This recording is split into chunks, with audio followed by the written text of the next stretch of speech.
অচলাবস্থায় দেশের বিশ্ববিদ্যালয়গুলো, পড়াশোনা আর আড্ডায় শিক্ষক শিক্ষার্থীদের মুখর ক্যাম্পাস এখন স্থবির। তালা ঝুলছে শ্রেণীকক্ষে, ক্লাস পরীক্ষা বর্জন।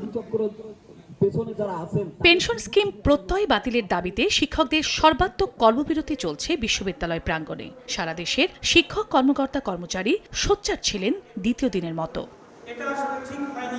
প্রত্যয় স্কিমকে বৈষম্যমূলক দাবি করে তা প্রত্যাহার না করা পর্যন্ত আন্দোলন চালিয়ে যাওয়ার হুঁশিয়ারি শিক্ষক কর্মচারীদের। এতে শিক্ষার্থীদের কিছুটা ক্ষতি হলেও আন্দোলন না কমলে সামনে আরও শিক্ষা ব্যবস্থা ক্ষতির মুখে পড়বে বলে দাবি শিক্ষাগুরুদের। ক্ষতি পুষিয়ে নিতে আন্দোলন শেষে অতিরিক্ত ক্লাস নেওয়ার ঘোষণা তাদের। একটাই দাবি, ওই যে প্রত্যয় স্কিম যেটা নতুন আমাদের উপরে চাপিয়ে দেওয়া হয়েছে, চাপিয়ে দেওয়াই বলবো, সেটাকে সেই প্রজ্ঞাপনটা প্রত্যাহার করে না। বিশ্ববিদ্যালয়ের শিক্ষকদের জন্য যে প্রতিশ্রুত যেটা ছিল যে সুপার গ্রেডে উন্নীতকরণ, সেটা এখনো করা হয়নি, সেটাও আমরা এই দাবির মধ্যে রেখেছি।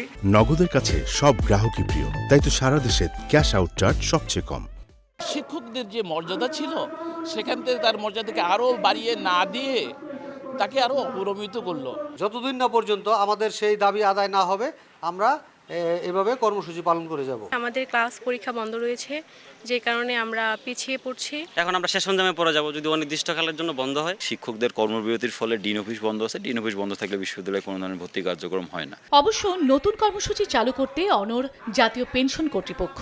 নতুন অর্থ বছরের শুরুর দিন থেকেই চালু হয় সার্বজনীন পেনশনের কর্মসূচি প্রত্যয়। চন্দ্রা বিশ্বাস, ববি, সময় সংবাদ।